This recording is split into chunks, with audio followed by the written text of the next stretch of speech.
Okay, thank you, ladies and gentlemen, for responding to our quick call. I salute you. Today I want to address 3 issues, maybe 4. Most importantly, I want to address the disappearance of yet another comrade. The day before yesterday, on Sunday, all of you got to know about the abduction of our brother Edward Sebofu, also known as Eddie Mutwe. Eddie Mutwe is the head of my security, and he was trailed and abducted violently from Mukono, where he had gone together with other comrades to attend for a small private function of one of our comrades, Isma. Eddie Mutwe was taken away, and up to now, we don't know where he is.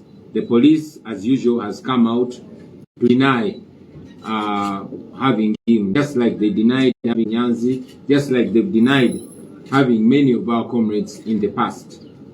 We continue to demand for Eddie Mutwe, dead or alive. But again, it's not only Eddie Mutwe. Many of our comrades are missing. We have a brother called Ssentongo Shakur, also known as Gaza Media. Gaza Media was abducted last month. He is still missing. Police and the military continue to deny knowledge of his whereabouts. Although some of our comrades that have returned from that military detention from CMI have told us that they saw him there, very badly tortured. When Bright Muhumuza from Barara was freed from CMI, he told us he saw Gaza Media there. When Vian Bashabe from Hoima was released, he told us he saw Gaza Media there. Even recently, our comrade called Chimera Ibrahim, also known as Miguna, gave us information that Shakur, Ssentongo, also known as Gaza Media, is detained and badly tortured in CMI. Our brother Mpalanyi Michael was abducted on the 18th of March from Matuga, is also missing, but those that have been freed from CMI told us that they saw him there, and so is Dagarasi Nsambu from Masaka. We continue to demand for the unconditional release of these our brothers and others that are detained unlawfully, and we continue to condemn the terrible and backward behavior of our security forces of abducting people. In the same breath, I want to demand for the freedom of our comrades, including Achireo Chivumbi, including Wakabi Grace, Mbuya and others. These are detained unlawfully in Masaka. When the regime wanted to keep us in detention and to isolate me, they found ways using some of those that used to pose as our comrades to bring up charges against our comrades. We demand for their release. Secondly, many of you saw the day before yesterday when the military surrounded this our headquarters ahead of a press conference by the youth belonging to the National Unity Platform to launch an effort to win the soon coming youth elections. Now, in a country that masquerades as a democracy, it should be shameful for the military and police to be playing partisan politics, to come and surround our headquarters without any moral or legal reason whatsoever. But again, it should go further to show us the kind of impunity that we are living under and how much we must fight for ourselves. You, the journalists, recently were beaten and will be beaten again and again and again until we are free, so that everybody and anybody can practice their profession and calling in peace and with dignity. Finally, I want to make a comment on the recent happenings in this our country. Somebody on the internet jokingly called it a 3-Sam story or a 3 Samuel story. We have 3 Samuels here. One is Sam Kutesa, who is a former government minister and a relative to General Museveni. Sam Kutesa stole money meant for building hospitals and improving health care. And when activists and voices of dissent raised, Sam Kutesa and his group ordered Sam Omara to crush those protests and make sure that those voices that were demanding for better health care are crushed. Sam Omara got orders to be merciless, and indeed he crushed those protests mercilessly and with pride. You can go back and see the videos and pictures of how brutal and ruthless he was to Dr. Besigye and the walk to work protests.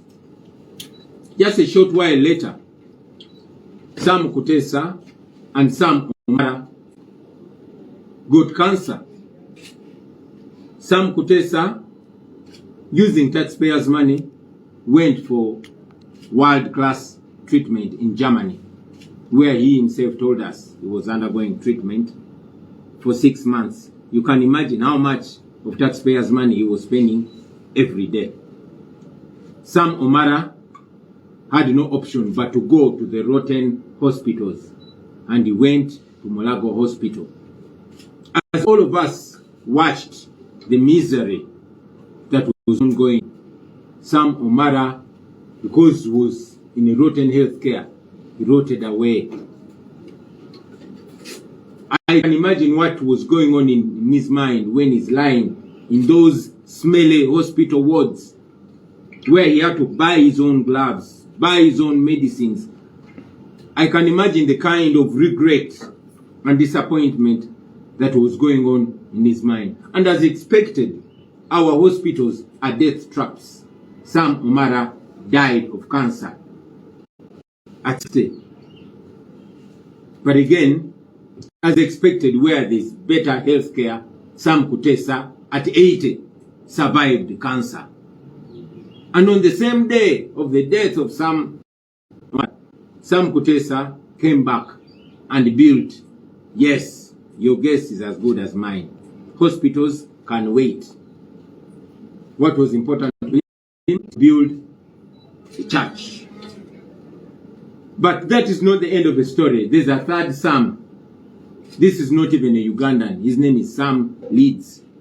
He was a British tourist who came to Uganda. He got an accident in Uganda, and thankfully he survived. But as any moral thinking person, this third Sam saw it necessary to return back the love in Uganda where he survived and build a hospital that is not expected to treat him again or his relatives or his friends, but because that is the moral thing to do. Now, that is the ironic story of the three Sams, the three Samuels. What does this teach us? This teaches us that the small group of people that is using us, especially those our brothers and sisters in uniform, to crush any voice that demands better, is always going to be on the winning side. And when that need for hospitals, infrastructure, or better schools arises, they will have the money they've stolen from us to go abroad for better health care. We've always been talking about it, how I wish the men and women in uniform had better or guaranteed health insurance. Maybe Sam Omara would still be alive. Or if he was to pass away, he would pass away in dignity. But unfortunately, that's how he died. May his soul rest in peace, and may the dead teach the living. Basebo ne banyabo, lero njagadde kwogera ku nsonga ssatu oba nnya. Ensonga esooka ng'etwanisiza emitima y'Abaganda baffe abawambibwa okumukumu ennaku zino. Ng'eyakasembawo yo ye Edward Rogers Sebuufu, abasinga gwe tumanyi nga Eddie Mutwe, era ng'ono yakulira ttiimu eya security emberako ku Lusegere.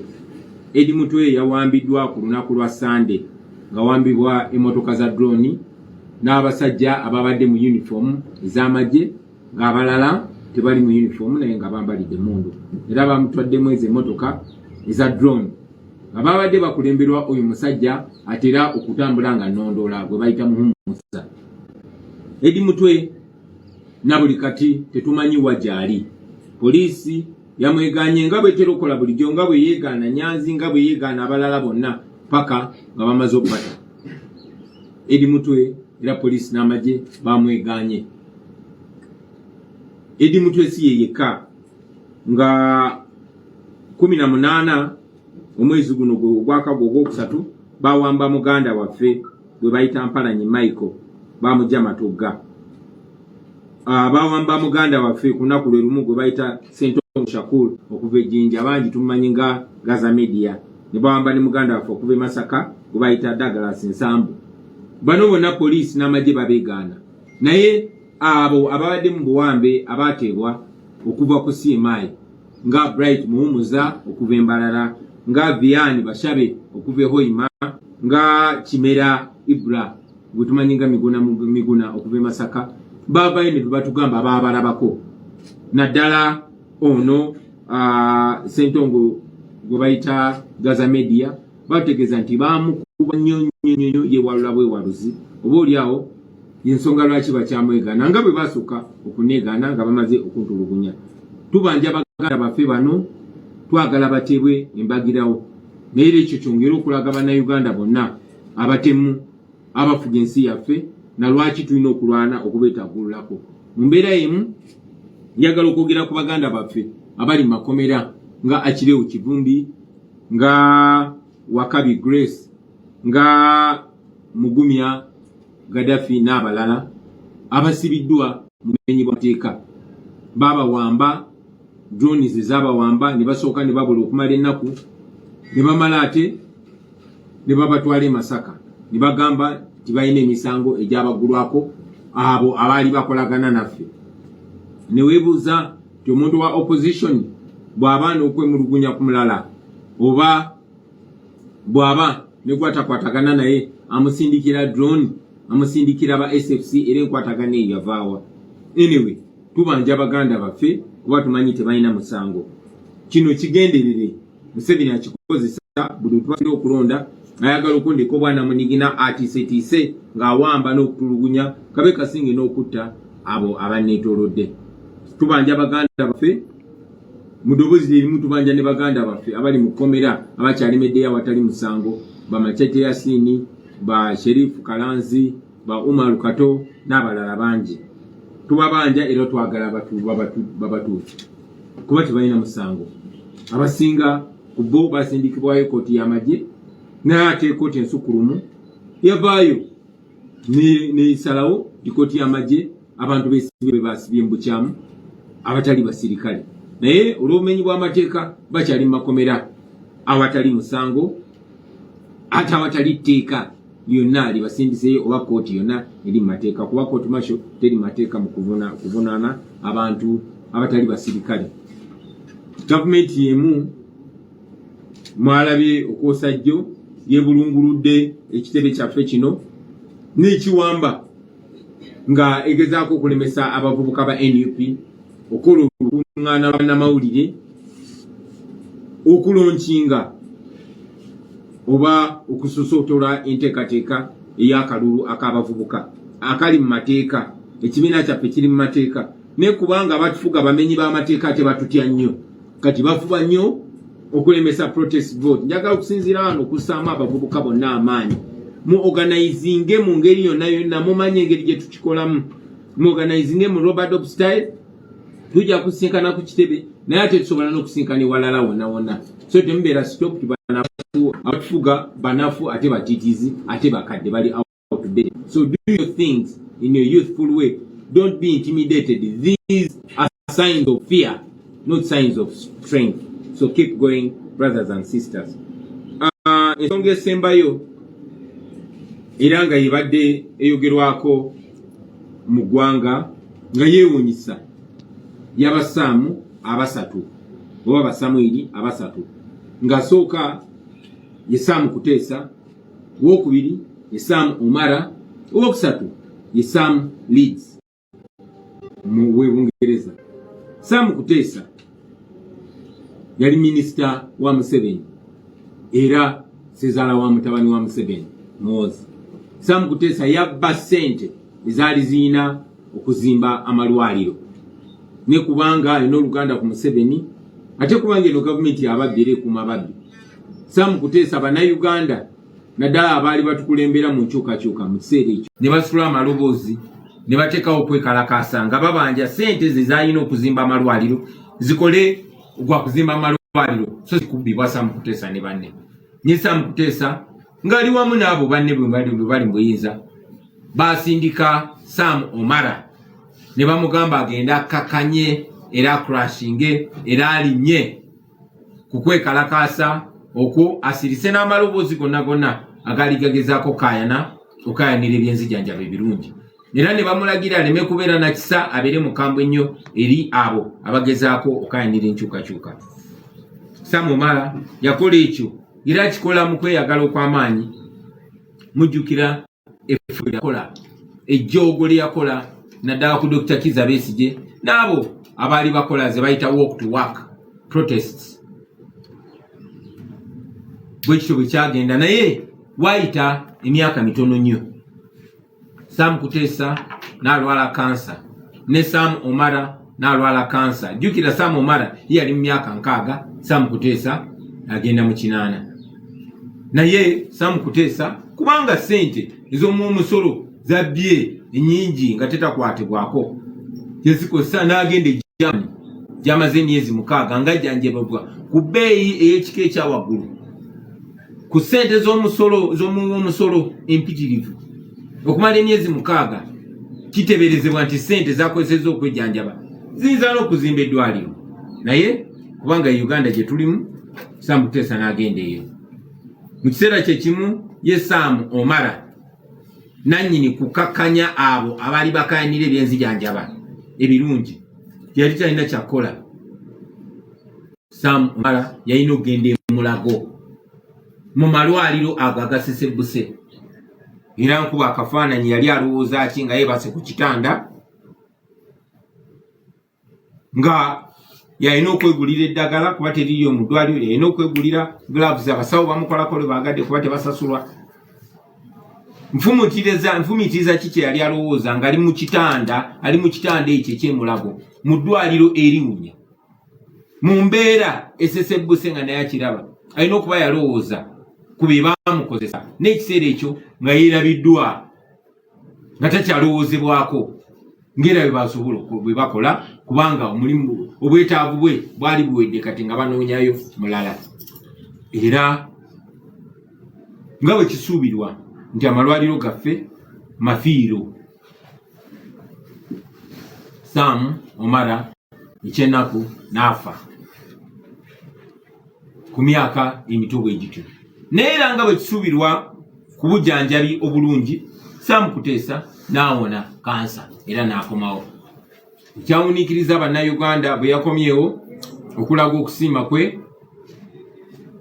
n'azimba nga kyoteeba nange kyenteeba. Mu ndowooza ye amalwaliro nga go gasobola okulindako. N'azimba kanisa. Weewaawo twagala nnyo okutendereza Katonda ne tumanyi nti abalamu be basobola okutendereza Katonda era twetaaga amalwaliro n'amasomero okusinga ebirala byonna. Kakati olugero terukomaawo. Waliwo Sam owokusatu nga ye Sam Leeds, oyo sina munnayuganda, yali mulambuzi w'e Bungereza wabula yajja wano mu Uganda n'afuna akabenje wabula n'asobola okuyambibwa newankubadde tewali bujjanjabi. Abasawo ne basobola omukolako n'asimatuka okufa era bwe yagenda ewaabwe n'ateerera. Sam Leeds n'akomawo ng'alaba eky'obuntu bulamu okola kwe kuyamba okuzimba eddwaliro kyekyali kyetaagisa wano. Si munnayuganda jjukira ne n'azimba eddwaliro ku ssente ntono naye nga ddungi okusinga agaffe ge bazimba ku ssente nnyingi. Kaakati ekyo kitulage abantu abatufuga ki kye batulowooleza nti ne bwe bamaama amaze okutesitingako ne balaba obuzibu bwa Uganda bwe bayitamu tebagenda bawa kye beetaaga kuba tebabaagala nga muli balamu. Njagala nnyo baganda bange mbatunuuliza abakulembeze abaagala ensi yaabwe nti baba nabo banaddiini. Tuyina president wa Burkina Faso gwe bayita Ibrahim Traore. Twafunye information nti Abawarabu babadde baagala okumuwa ebirabo eby'emizikiti era ne bamusaba waawe bagenda okuzimba emizikiti. N'emizikiti mingi nnyo. Ibrahim Traore musajja musiraamu neera yabagambye Abawarabu nti mu kifo ky'emizikiti mumpeemu amasomero abantu bange basome, kubeera abo abasoma kisobokera ddala buli ssomero okubaawo n'essinzizo, okubaawo n'omuzikiti. Kati nno bakulembeze abaagala enkulaakulana era abaagala ensi yaabwe. So twongera okuvumirira enkola eyo n'okusingira ddala. Okuvumirira tekumala, okuyita mwe bannayuganda naddala abavubuka okujjukira temulinayo nsi ndala. Bano abatufuga ne bamala okuteekako ku mbeera gye tulimu tebagenda kukola kibayamba, wabula bagenda kukola ekyo ekiyamba bo n'okuzibamu amaaso. Tubanja muganda waffe Eddie Mutwe, oba mulamu oba mufu, twagala bamutuwe kuba talina musango. Baba bagamba alina omusango